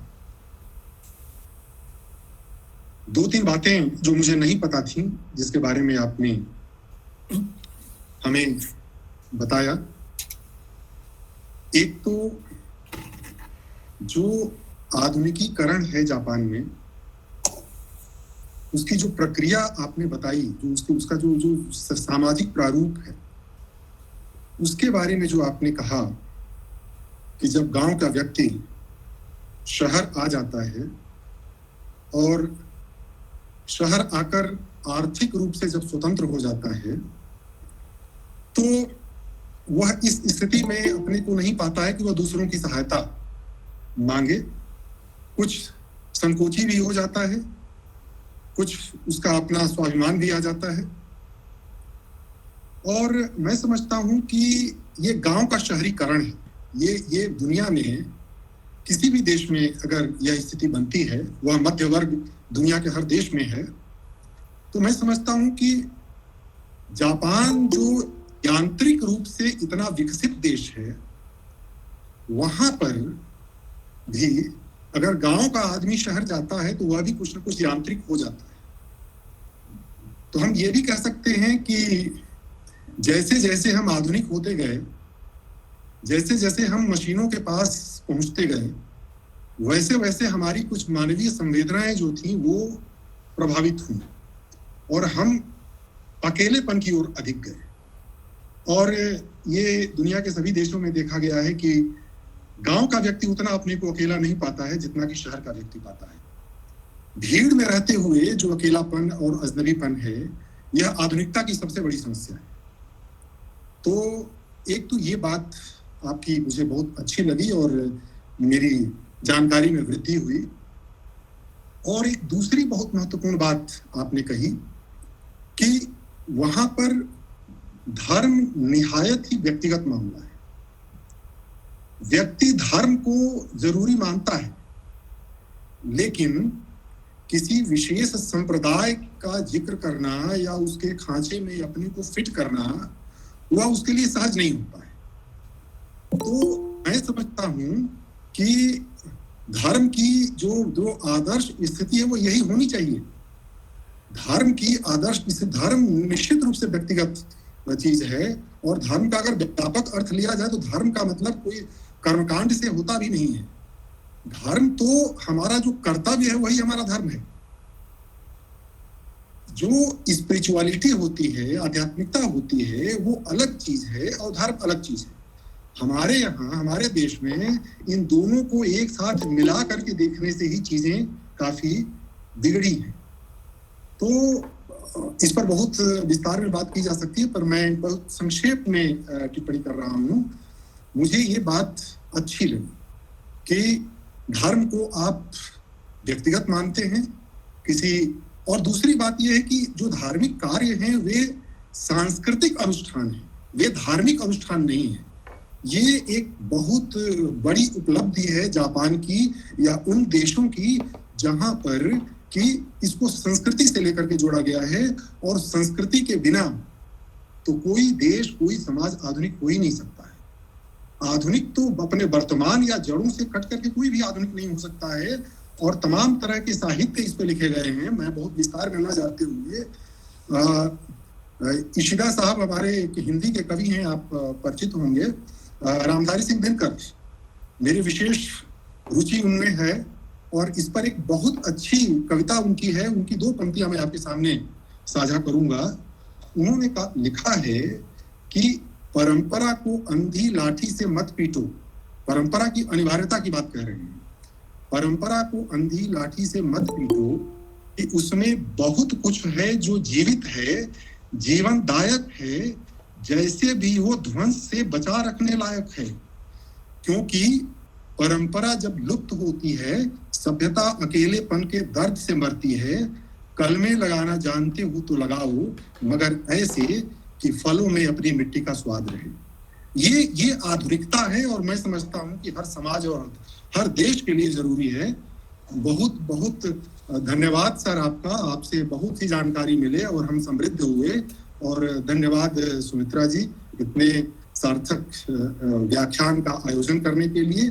हम निश्चित रूप से समृद्ध हुए हैं और हमारा ज्ञान वर्धन हुआ है। धन्यवाद, आभार। जी आभार आपका अनिल जी। आपने क्या कहा जाए कि सर के व्याख्यान के बाद और सर के जितने भी व्याख्यान के मुख्य बिंदु हो सकते थे उन सबको समेटते हुए आपने इतनी सारगर्भित टिप्पणी की है, और साथ में भविष्य के लिए जो दिशाएं हो सकती हैं उनको भी दिखाने की कोशिश की। तो बहुत धन्यवाद आपका। अब मैं रेणु गुप्ता जी को आमंत्रित करना चाहूँगी, वो प्रश्न पूछना चाह रही हैं। रेणु गुप्ता जी, आइए आप और प्रश्न पूछिए। आदरणीय इशिदा जी, मेरे प्राचार्य महोदय, IQAC के सभी आयोजक, मेरे साथी और विद्यार्थियों, आज हम इस मंच से जुड़े, बहुत ही अच्छा लगा। पहले तो आदरणीय इशिदा जी का बहुत बहुत आभार कि उन्होंने इतना ज्ञानवर्धक हमें वक्तव्य दिया, और साथ ही बहुत अच्छा लगा आपको जानकर, सुनकर बहुत सारी नई बातें। सबसे पहले तो आपसे आपके वक्तव्य को सुनकर लगा ही नहीं कि हम कोई वक्तव्य कर रहे हैं। ऐसा लगा जैसे हम आमने सामने बैठकर कोई बातचीत कर रहे हैं, और जो बातचीत करने में जो आनंद आता है वो शायद वक्तव्य से थोड़ा बहुत ज़्यादा होता है। और सबसे पहले आपने कहा था कि मैं हिंदी 50 सालों से जानता हूँ, फिर भी इतनी अच्छी नहीं जानता। तो मैं ये कहूँगी, हम तो अगर दूसरी भाषा को कोई जानता है तो ये अपने आप में ही बहुत बड़ी बात होती है, और बहुत कम लोग ऐसे होते हैं जो एक दूसरी भाषा में इतनी रुचि रखते हैं। और आपकी हिंदी सुनकर मुझे बिल्कुल नहीं लगा कि आप हिंदी इतनी अच्छी नहीं जानते हैं। आपने ऐसे ऐसे हिंदी के शब्दों का प्रयोग किया जो मतलब बहुत ही कम लोग प्रयोग करते हैं, या बहुत गहराई वाले शब्दों का आपने प्रयोग किया। साथ ही आपका जो आज वक्तव्य था, आधुनिकता को लेकर जो आपने बात की, ऐसा लगा कि वो सिर्फ आप ही के देश की परेशानी नहीं है, शायद बहुतायत देशों की ये परेशानी अब होती जा रही है। आधुनिकता जो आती जा रही है उसमें आदमी जो है मशीनीकरण की तरफ बढ़ रहा है। आदमी की संवेदनाएं समाप्त हो रही हैं, जो आपने बिल्कुल पॉइंट करके हमें बताई, कि उसका कारण भी बताया कि वास्तव में जो गांवों में लोग रहा करते थे तो एक मिलनसार परिवार और एक मेल जोल जो रहता था, वो कहीं यहाँ आकर थोड़ा गांवों से शहरों की तरफ आकर, एक तो मशीनी बहुत ज़्यादा आ गई हैं मशीनें, ऊपर से आदमी भी अनिल जी की बात जैसे मैं कहूँ कि बिल्कुल संकुचित हो जाता है अपने आप में, और आर्थिक रूप से संपन्न हो जाता है तो उसे संकोच होने लगता है। तो बिल्कुल इस समस्या का सामना हम सब कर रहे हैं, केवल जापानी नहीं कर रहा। और मुझे लगता है भारतीय लोगों में जितनी भी एक तरह से जिज्ञासाएं थी, वो सूरज प्रकाश जी के प्रश्न के माध्यम से आपने हमें सारी समस्याओं का समाधान करके बताया। और साथ ही आपके सारगर्भित इस वक्तव्य के साथ जो आपकी देशभक्ति की भीनी भीनी खुशबू मिली, वो वास्तव में हमें अंदर तक बहुत ज़्यादा द्रवित कर गई, या एक तरह से भिगो गई। तो मैं आपका बहुत बहुत आभार और धन्यवाद करती हूँ कि आपने बिल्कुल ऐसे वक्तव्य हमें दिया कि लगा ही नहीं कि हम कहीं बाहर बैठे हैं और इस तरह से ऑनलाइन बात कर रहे हैं। ऐसे लगा था सामने बैठे हैं, प्रश्न कर रहे हैं और आप हमें उत्तर दे रहे हैं। धन्यवाद। बहुत बहुत धन्यवाद रेणु मैम, आपने इतनी आत्मीयता से भरपूर टिप्पणी की, और ये आपने बिल्कुल सच कहा कि व्याख्यान न लगकर ऐसा लगा कि हम आमने सामने बातचीत कर रहे हैं। और आपने इतनी सारगर्भित रोचक टिप्पणी की, उसके लिए आपका आभार मैम। मैं अब आमंत्रित करती हूँ, किसी अन्य की कोई जिज्ञासा है तो वो पूछ सकते हैं।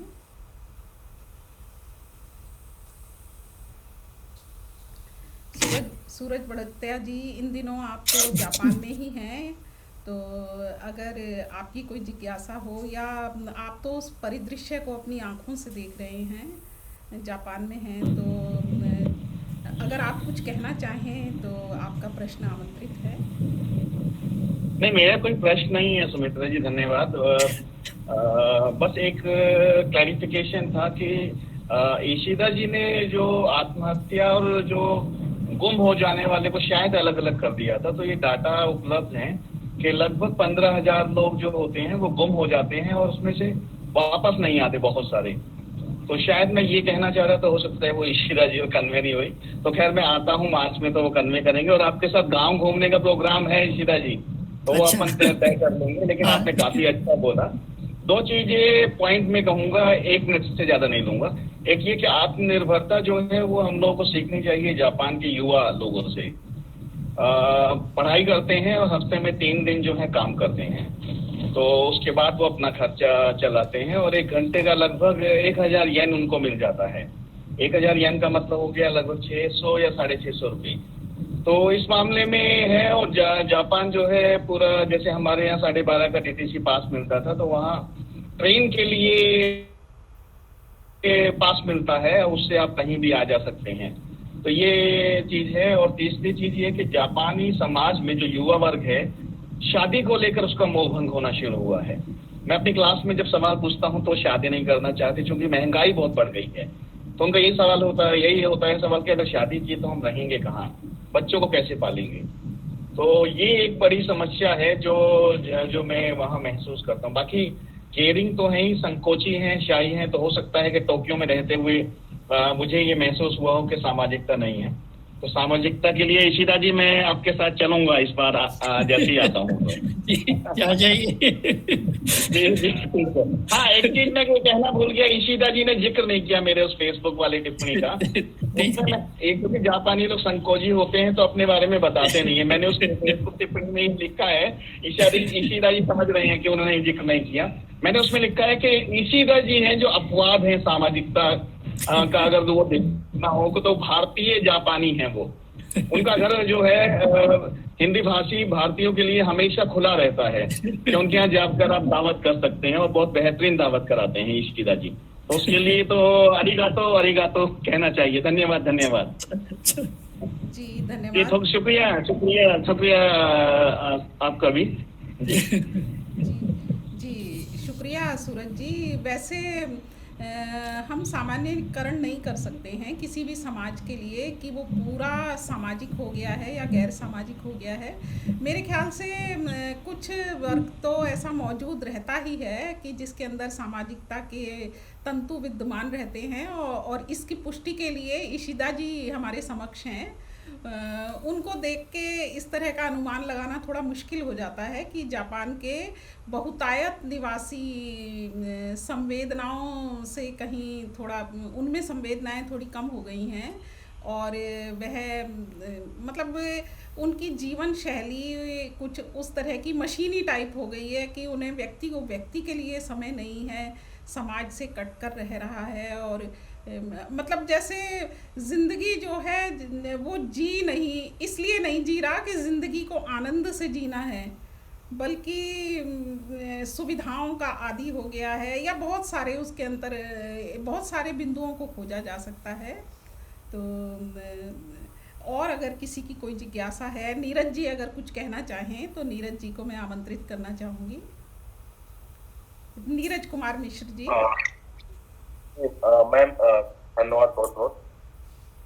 बहुत अच्छा कार्यक्रम रहा, और ये हमारे लिए बड़ा सुखद है कि इतने बड़े विद्वान को हम लोग इस मंच पर सुन पा रहे हैं। मेरी आवाज तो आ रही है? जी बिल्कुल बिल्कुल।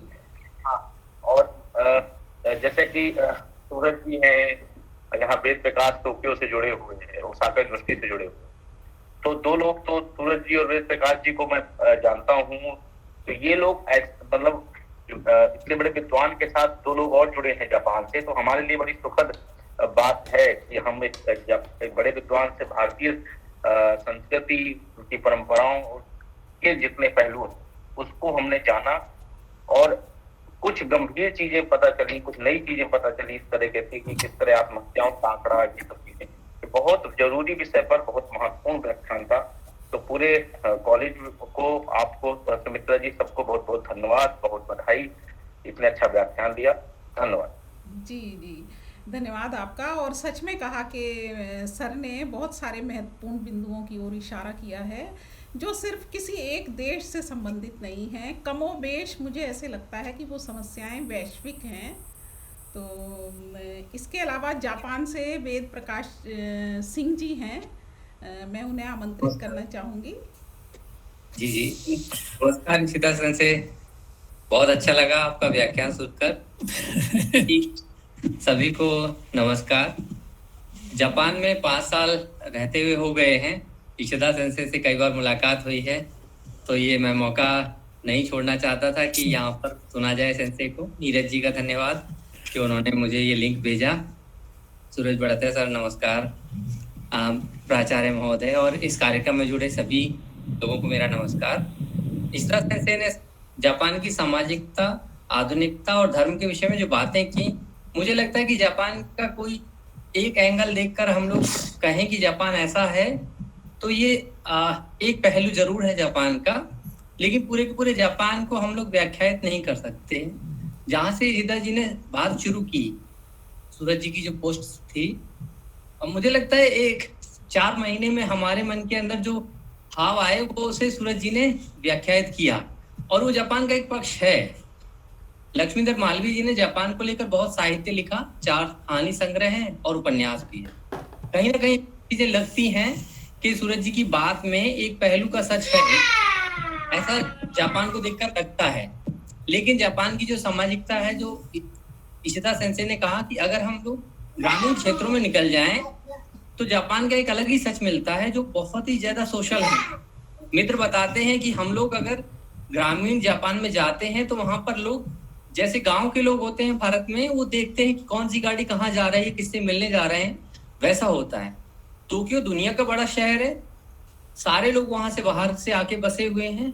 और जो बात की थी कि कोई किसी को छेड़ना नहीं चाहता है, सबकी अपनी जिंदगी है और उसका इतना भयानक सम्मान है। मैं जानबूझकर ये भयानक सम्मान बोल रहा हूँ कि इतना भयानक एक दूसरे की निजता का सम्मान करते हैं कि हम लोग नहीं चाहते कि मेरे किसी प्रश्न से, मेरी किसी बात से किसी को चोट पहुंचे। इसलिए एक तरीके का अकेलापन है। आत्महत्या वाली बात जो की है वो ये है कि जितनी मौतें कोरोना से नहीं हुई हैं उससे ज्यादा आत्महत्या से मौतें हुई हैं जापान में। ये एक अखबार की मैंने हेडलाइन पढ़ी। तो आत्महत्या के आंकड़े बहुत हैं, अकेलापन है। लेकिन जो सामाजिकता वाली बात है वो मुझे लगता है कि एक अकेला टोक्यो का ऐसा उदाहरण हो सकता है, लेकिन पूरे जापान के 43 प्रीफेक्चर का ऐसा नहीं है मामला, इस तरीके से नहीं है पूरा। तो और धर्म की जो बात है, इशिता सेंसे से एक सवाल मैं करना चाहता हूँ कि जो जापान का बौद्ध धर्म, शिंतो धर्म, उसमें हिंदू धर्म की किस तरीके से जो मिलावट एक तरीके से है, एक सह अस्तित्व है। अगर हम देखते हैं कि जो नारा का मंदिर है, बौद्ध मंदिर, वहां पर भी जो बाहर मूर्ति है कृष्ण जैसी तो नहीं है, लेकिन बांसुरी के साथ क्यों है, सरस्वती व्यंजायतेन हर जगह उपस्थित है। तो इसका क्या इतिहास इस तरह से क्या रहा है? और जापान में बौद्ध धर्म के मानने वालों ने नागासाकी जो प्रीफेक्चर है वहां पे ईसाइयों को मारा, वहां पर एक तरीके से कहें कि अत्याचार हुआ और उस धर्म का दमन भी हुआ। उसका एक तार गोवा से भी जुड़ता है। लेकिन हिंदू धर्म का सह अस्तित्व है, इसके बारे में कुछ बताएं तो मुझे लगता है ठीक, अगर समय हो तो अगर बताना चाहें। अच्छा, हाँ, मेरी जानकारी बहुत कम है, लेकिन मैं इतना जानता हूँ, ये जब बौद्ध धर्म जापान पहुँचा था तो ये जो भारत के जो देवतागण हैं तो वो बुद्धा के रक्षक के रूप में बुद्धा के साथ जापान आए थे। यानी जो वो जापान के मंदिर में जाएंगे तो ये वो भारतीय वो ये भगवान जो ये सब बुद्धा के रक्षक हैं उस रूप में सब आ गए थे। इसलिए वो भारत के वो जो बहुत से वो ये देवता हैं, वो गणेश भी हैं, कुछ वो ये कौन कौन है वो सब आ गए जापान में। तो ये हाल है। तो इसलिए वो जापान में वो भारतीय भगवानों के ये मूर्तियाँ भी बहुत मिलती हैं। सब नाम तो वैसे तो चीन से होकर आए थे तो चीनी नाम है, लेकिन फिर भी वो ये उच्चारण में कुछ भारतीय उच्चारण अब भी वो हैं। तो इस तरह वो ये जापान में सब वो भारतीय ये देवता वो देवी भी ये वो आ गए हैं। ये शुरू में वो ये रक्षक थे सब बुद्धा के। फिर वो जापान में वो एडो युग में 300-400 साल पहले ये क्रिश्चियनों को ये मारा गया था। ये इसलिए था, ये क्रिश्चियन जो ये यूरोप से वो क्रिश्चियनिटी को फैलाने के लिए जो आए थे। वैसे तो वो भारत के साथ भी ऐसा हुआ था। वैसे तो वो धर्म को ये फैलाने के लिए आए थे, लेकिन उसके साथ साथ वो आधा तो व्यापारी भी थे। अपने वो व्यापार के लिए भी जो व्यापार में जो सुविधा वो हो जाएगी, इसलिए वो ये अपनी क्रिश्चियनिटी फैलाना चाहते थे। और कुछ तो ऐसा भी हुआ था कि जापान से जो ये स्लेव्स को पकड़ के वो ले जाना, ये भी उन लोगों ने, वो यूरोप से जो आए थे उन लोगों ने शुरू किया था। ये तो जापान के राजाओं को ये बहुत ये बुरा लगा, तो इस क्रिश्चियनिटी को ये बंद किया था। और क्रिश्चियन लोगों को ये जो ये मानते नहीं है, वो सिर्फ अपने देवता को ये मानने वाले हैं, उन लोगों को ख़त्म करना चाहिए। ऐसा ये जापान में हो गया था। ये वो 300-400 साल पहले ऐसा हो गया था। ये बात है जी। देवप्रकाश जी धन्यवाद सेंसे जी, धन्यवाद सर। अन्य किसी की कोई जिज्ञासा हो तो आमंत्रित है।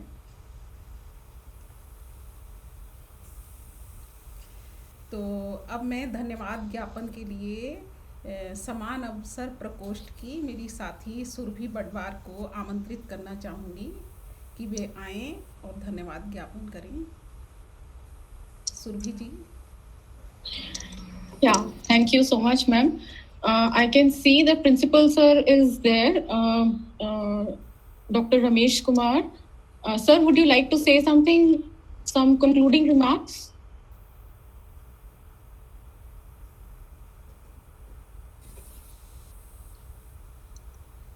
Okay.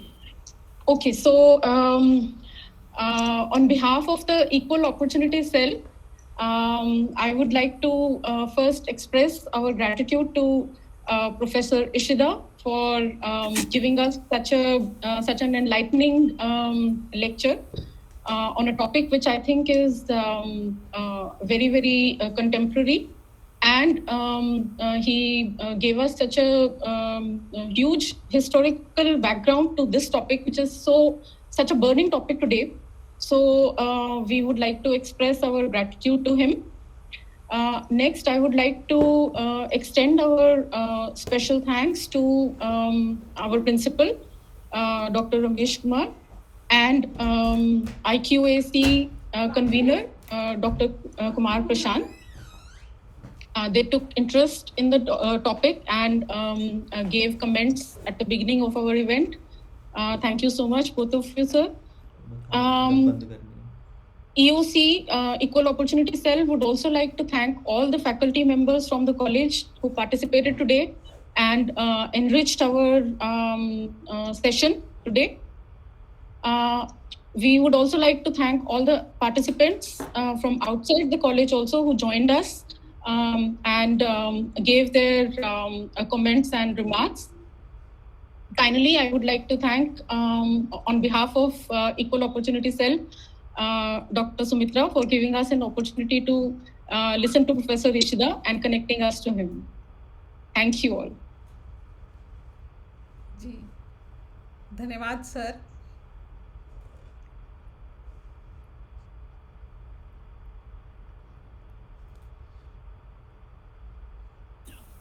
तो ये प्रोग्राम समाप्त हुआ है.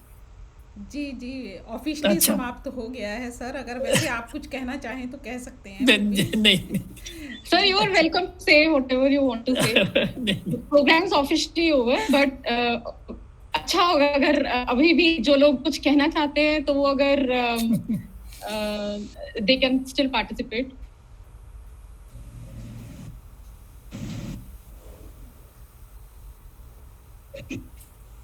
जी सर, आप हमसे जुड़े और इतने बहुमूल्य विचारों से हमें अवगत कराया, उसके लिए मेरी ओर से आपका बहुत बहुत धन्यवाद. श्यामलाल कॉलेज की ओर से, समान अवसर प्रकोष्ठ की ओर से, मेरे सभी शिक्षक साथियों की और विद्यार्थियों की ओर से आपका बहुत धन्यवाद. और आशा करती हूँ कि भविष्य में हम फिर पुनः मिलेंगे.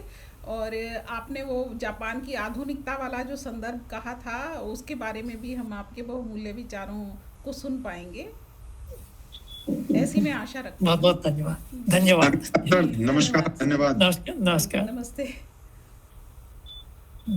अच्छा.